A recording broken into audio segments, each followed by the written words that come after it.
My name is Ashley, and I'm 27 years old. I was an only child raised by a calm and doting father and a lively, energetic mother. Their marriage was harmonious and joyful, even if Mom could be a bit too spirited at times. In fact, I got married wanting the kind of marriage life they led. Judson is my husband, who I met through a friend. Both my family and Judson's are in the food industry, but his family owns a popular French restaurant. They've achieved great success, operating several outlets in and around New York City. As the heir to the family business, Judson was involved in its operations. While we were dating, his anecdotes about the restaurant and his ambitions were entertaining. However, after marriage, I started to feel a twinge of annoyance whenever my family's business was compared to his. Running a famous restaurant is tough, unlike your family's business, which seems like it's about to go under. Arguing back was exhausting. My family's restaurant was not on the brink of closure, and if I may say so, it was not Judson who was sustaining his family's business. It was Todd. Todd was Judson's cousin from his mother's side. Orphaned as a child, he was taken in by Judson's family.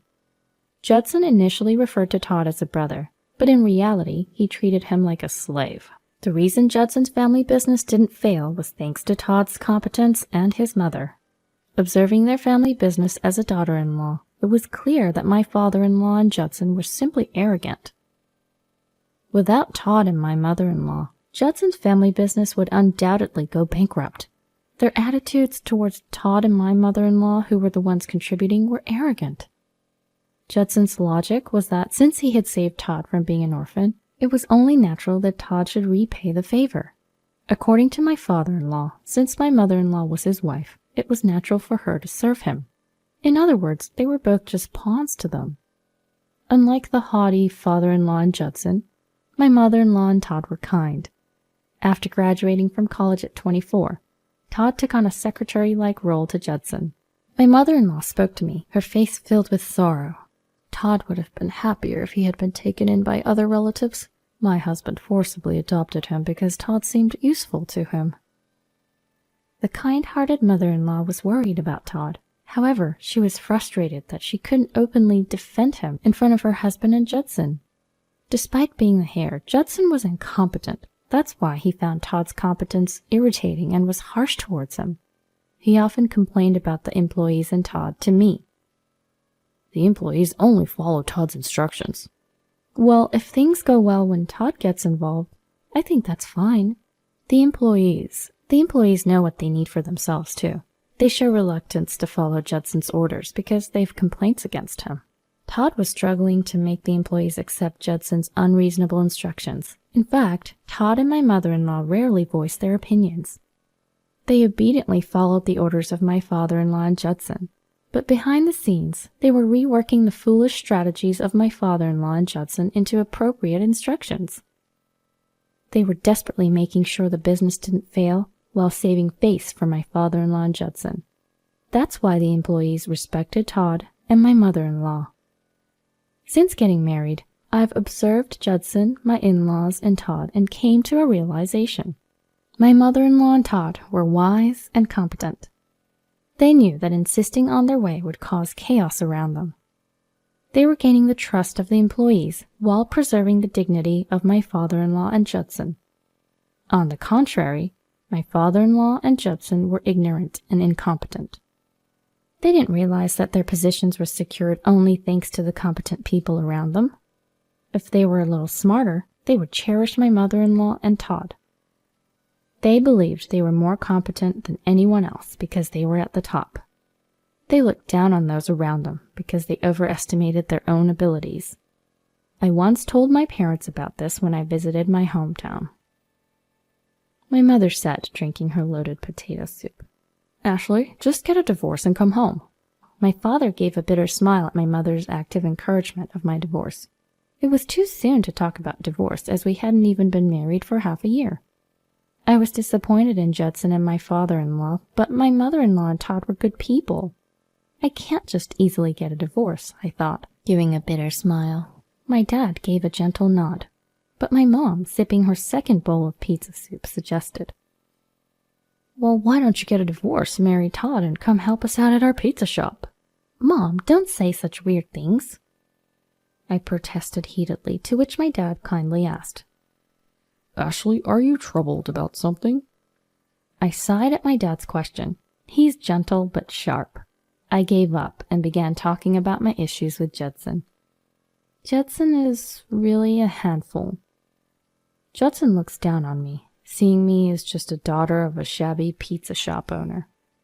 That alone is irritating, but there were more problems. Just because I talk with Todd, he suspects me of cheating. Neither Todd nor I have such feelings. Todd is basically a brother-in-law to me. When I discussed it with my mother-in-law, she gave a deep sigh. According to my mother-in-law, there's a female employee Judson was interested in the past. However, that woman admired and liked Todd. Judson, angered, came up with a random excuse and fired her. It may sound rude to you, Ashley, but Judson hates losing to Todd. It was not jealousy, but a distorted sense of competition. Therefore, Todd knows to keep his conversations with me to a minimum.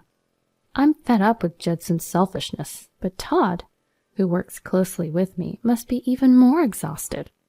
When I talked about Judson's troublesome personality, my mother made a dumbfounded face. What a petty man. He's too insecure. Don't you think so, honey? Yes, indeed. Talking with my mom and dad like this seemed to dissipate my gloomy mood. My mom has been spirited since she was a child, and my late grandfather had difficulty finding a suitable match for her. She was beautiful and a popular girl in town, but she was too energetic. Since she was the eldest daughter, her family needed a son-in-law to succeed her family business. The men my grandfather introduced to her shrank back from her overly energetic demeanor. My grandfather thought a gentle man would be suitable for his active daughter, and so the arrow pointed to my father. He was the son of my grandfather's close friend, well known for his gentleness and intelligence. When they had their first meeting, it was my mom who fell for my dad. According to my mom, my dad looked like a handsome actor when he was young. Even now, he's known as a refined man by the customers of our pizza shop. My dad, attracted to my mom's lively personality, decided to marry her. As my parents chatted amiably, I remembered an important matter. Can I bring Judson, my father-in-law, my mother-in-law, and Todd here next time? It was the first time for my in-laws and Todd to visit my parents' home. My mother-in-law wanted to greet my parents again, which is why she asked. My father-in-law and Judson reluctantly agreed. Surprisingly, Todd, interested in making pizza, volunteered to come. My guess is that Todd was concerned that my father-in-law and Judson might behave rudely. My parents were pleased to grant my request. Of course, we'll make them realize how delicious our pizza is. Mom, you're getting too excited. That's how I ended up bringing my in-laws to my parents' pizza shop. I hadn't expected a battleground to lie ahead. Well, actually, I had a nagging feeling something unpleasant was coming. Todd usually steps in when my mother-in-law can't control my father-in-law and Judson. It was certain that a storm was brewing. And then the day came when we all visited my parents' pizza shop. The moment Judson saw my family's pizza shop, he sneered. Still as old-fashioned as ever. It was fortunate that my mother wasn't present in that moment. If she had heard him, Judson would have been banned from our shop right there. As I ignored him and went into the shop, my mom was waiting cheerfully. Welcome, everyone. Long time no see, Judson. Ashley told me a lot about you. She didn't mean it in a good way, though, but I guess Judson didn't get her sarcasm. I don't know what Judson misunderstood, but he looked very flattered. My in-laws didn't get it, but it seemed that Todd did. He was smiling as if he understood the hidden meaning in my mom's words. It was rare for Todd to show his emotions. After my mother had greeted Judson and my in-laws, she turned to Todd. You're Todd, right? So tall and handsome, you look like a model. Overwhelmed by my mother's forcefulness, Todd showed a puzzled smile. Thank you. I'm looking forward to today. He shook her hand politely and headed towards the room where Todd and my in-laws were. My father was in the process of making pizza. When my mother tried to bring out some drinks and our popular side dishes, my father-in-law scoffed. Both the store and your mother are old and dirty. I was both angry and chilled. As I looked, my mom was preparing drinks right in front of me. To be honest, I was too terrified to look directly at my mother's face. As I swallowed my fear, I heard a menacing voice. Say that again? My normally cheerful mother's voice, laden with quiet anger, was terrifying. Even though my mother-in-law and Todd tried to stop him, my father-in-law spoke again. Both the store and the old woman running this place are filthy. I think I'm going to get food poisoning. My father-in-law's outrageous words were met with Judson's smirking agreement. My furious mother quietly put away the prepared drinks and brought out a 1-liter bottle of wine. She then sharply said to my father-in-law, "Hey, if you don't want your head split open like a watermelon, get out." My father-in-law was taken aback by her forcefulness, but managed to get out a parting shot. Just like the daughter, the mother is also ugly. As my mother started to swing the 1-liter bottle, my father rushed to stop her. My father tried to defuse the situation with a smile, but it was too late. My father-in-law and Judson spat at the entrance of the shop and left.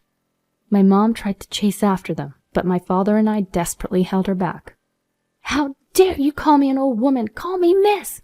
"Mom, that's not what you're supposed to be angry about." Well, everything he said did piss me off, too. As my father and I desperately tried to calm her down, my mom finally calmed down a bit. My mother-in-law and Todd were profusely apologetic, but these two didn't need to apologize. The problem was my father-in-law's and Judson's condescending attitudes. The whole incident was caused by my father-in-law's derogatory comments about my family's home and Judson's amusement at them. I, too, was seething with anger over the heartless insults. My mother-in-law, noticing my state, spoke to me. "Ashley, I'm really sorry. My husband and Judson, they won't change. You can consider divorce for your own sake." Todd seemed to agree and added his own opinion quietly. "Sis, these incidents will continue. It would be best if you distance yourself." Seeing the regretful expressions on my mother-in-law and Todd's faces, I was conflicted. I could divorce, but I felt sorry for my mother-in-law and Todd. While my father and I were at a loss, my mother spoke up bluntly.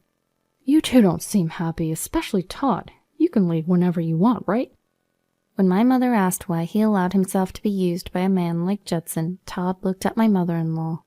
"I'm concerned about my aunt. I can't leave her after everything she's done for me." He felt no gratitude towards my father-in-law and Judson, but Todd was considerate of my mother-in-law.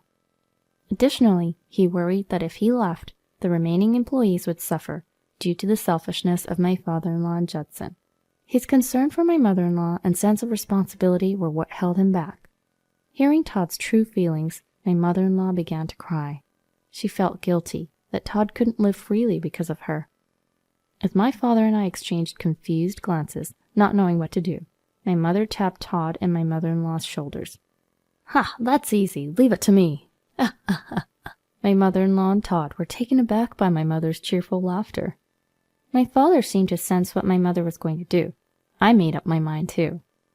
After discussing what to do in the future, I returned home where Judson was waiting. The first thing I said to Judson was, "I'm cutting ties with your family."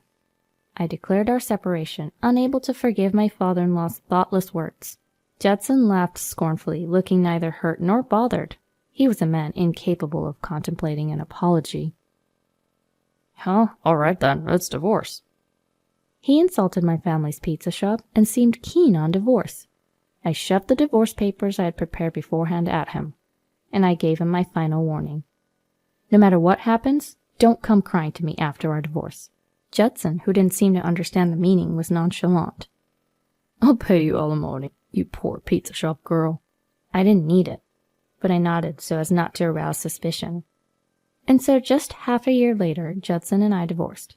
Excluding the presence of my mother-in-law and Todd, 80% of my life was stress. And with my father-in-law's thoughtless words, it became 100%. After the divorce, I returned to my parents' home. About a month later, my ex-father-in-law and ex-husband Judson came to me, pale-faced. "My wife and Todd are gone. They left divorce papers and a letter saying they were cutting ties with us." I told my ashen-faced ex-father-in-law. "How unfortunate. It's a late-life divorce, isn't it?" As I laughed, Judson, even more pale-faced, spoke up. "The employees who admired Todd quit. I got betrayed by my brother." As I was astounded by his selfish remarks, a chilly voice rang out. Don't call me your brother only when it's convenient for you. I never considered you my brother. Suddenly, Todd appeared, causing my ex-father-in-law and Judson to be utterly shocked. Then, from the back, my former mother-in-law quietly emerged. While my ex-father-in-law and Judson were dumbfounded, my mother made a gallant appearance. These two have been scouted by us, and also we've taken over your French restaurant. My ex-father-in-law broke out in cold sweat at my mother's declaration. My father, observing the situation, modestly smiled. It's nothing like that. Running a pizza shop was merely my hobby. My wife's family owns a group of restaurants, and they were kind enough to accept me as their son-in-law.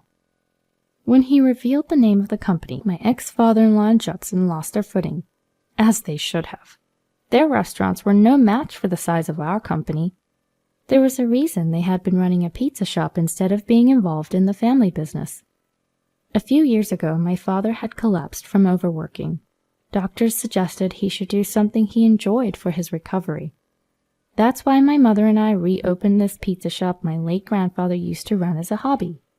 In other words, they just went undercover by running a pizza shop. During my parents' absence, their dedicated and skilled employees were running the company. My parents were actually overseeing their work while running the pizza shop. This was only possible because my parents were greatly admired by their staff. Under my mother's direction, our company took over the restaurant run by my ex-father-in-law and Judson. While they were complacent, the situation had changed. To the stunned ex-father-in-law and Judson, my father calmly said, Based on what I've seen, I've judged that you both lack the abilities to manage a business. The employees have also voiced their concerns with your management skills, so we demand your resignation. Standing next to my father, who was gently issuing a terrifying announcement, my mother firmly said, We're leaving the management of the French restaurant to Todd. Todd, you can do whatever you want with these two. Stew them, roast them, crush them, you name it. Ex-father-in-law Judson protested. You can't do that without our approval. But it was futile. This was not just my parents' decision, but the will of all the employees who were upset with their boss, my ex-father-in-law and Judson. My ex-mother-in-law would now be in a supporting role for Todd, her nephew. In other words, Todd and my ex-mother-in-law now had the right to fire my ex-father-in-law and Judson. Todd exchanged glances with ex-mother-in-law and calmly said, I owe you for taking me in when I was a child. My ex-father-in-law Judson had a moment of hope at Todd's kind smile, but it was fleeting. Todd changed his expression with an icy voice declared, But I have a grudge 100 billion times greater than that. For Judson, it's 500 billion times greater. In short, he would neither forgive nor be merciful. Todd declared that he was stripping my ex-father-in-law Judson of all their managerial authority. Then, my ex-mother-in-law said something even more horrifying. I'd rather you vanish from my sight, but I'll keep you on as low-level workers. Watching this spectacle, I felt a deep realization. People like my mother, who readily express their emotions, are actually much more predictable. Of course, my mother has her limits, but knowing when she'll act on her anger helps me stay mentally prepared. The most frightening are people like my ex-mother-in-law and Todd, who take on a lot of crap until it reaches their limit and goes off. The fact that they can bear insensitive words and deeds is proof of their strong core and kindness. My short-sighted ex-father-in-law and Judson had underestimated these two, and the situation had turned for the worst. It wasn't just the divorce with me, they had lost valuable human resources. Foolish people take for granted that kind people will forgive whatever they do. As a result, those who've reached their limit of patience have revolted, deemed unfit as managers, being turned away even by their close relatives. My ex-father-in-law and Judson were ousted. Working under Todd was humiliating for Judson, and he started crying. My ex-father-in-law yelled at Todd, calling him ungrateful, but it was too late. Although Todd holds a debt of gratitude, he harbors a grudge 100 billion times greater. Watching my ex-father-in-law Judson slink away in retreat, I said, The mouth is indeed the gate of the evil. At my words, my father smiled. Angering your mother was the end of their luck. As I observed my softly smiling father, I thought, it was him who went off, though. My father is a devoted husband to my mother, a man who would not hesitate to bring ruin upon those who dared to insult his beloved wife, all with a smile on his face. Afterward, my ex-father-in-law Judson disappeared, having received some severance pay. It must have been humiliating for them to work under my ex-mother-in-law and Todd's surveillance. Although they should have quit, they used their severance pay to start a new business, which ultimately failed. The French restaurant was actually expanded by my ex-father-in-law's parents.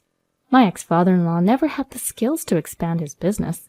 Now, my ex-mother-in-law and Todd are managing the French restaurant entrusted to them. They were excellent managers who gained the trust of their employees. Todd, always quiet, had gradually become more comfortable with expressing his emotions. After telling my parents that I wanted to enjoy working in the pizza restaurant for a bit longer, I continued to work in the food service industry, something I've done since before I was married. I worked together with my colleagues who I had known for some time. One day, on my day off, I went to my parents' pizza restaurant and saw my ex-mother-in-law there. She seemed to be consulting with my mother about something. I asked if anything had happened to my father, to which they informed me, "Todd is about to turn 25. He's upset about being so focused on work and not having a girlfriend." "You shouldn't have to worry about that." I sighed, but then heard my mother's lively voice. "There are countless girls who would want to marry a handsome and good man like Todd." I realized, then, that my mother was enthusiastic about introducing him to potential marriage prospects. But Todd might already have someone in mind. I was worried that they were being too forceful by arranging a meeting without asking him first. When I appealed to my father about it, he just smiled. Then I heard my mother calling me. Looking at my face, she smirked. "You've been listening to our conversation, right?" "Yes, I was, but Mom, you can't just set up a marriage meeting without asking Todd first." When I desperately objected, both my ex-mother-in-law and my mother laughed together. Feeling perplexed and unsure about what was happening, my ex-mother-in-law told me, "We know who Todd likes, but he just can't seem to say it himself." Then my mother continued, "Todd said he likes you, Ashley, but because you're like his sister-in-law, he feels hesitant." I was shocked because I hadn't noticed Todd's feelings. He's the type to keep things to himself, so much that I was completely unaware. Even though I thought he was a wonderful man, I didn't immediately feel any romantic feelings for him. When I shared my feelings honestly with my mother and my ex-mother-in-law, my father chimed in. "It's okay. Todd said he'd take his time and gradually make you fall for him." "Dad, I wish you kept that to yourself." At my outburst, both my mother and my ex-mother-in-law burst into laughter. And so, that's how I came to know that Todd was quietly nursing a one-sided love for me. I knew it would take forever for Todd to confess his feelings for me, so I asked him out first. Looking back, it was a clever strategy on Todd's part. Although we started off as a couple, I later asked him when he had started developing romantic feelings for me. At my question, Todd just smiled enigmatically. He never answered my question, but after 2 years of dating, we got married. In hindsight, my calm father and thoughtful Todd were quite similar. Only later did I laugh at the realization that my mom and I had similar tastes when it came to men.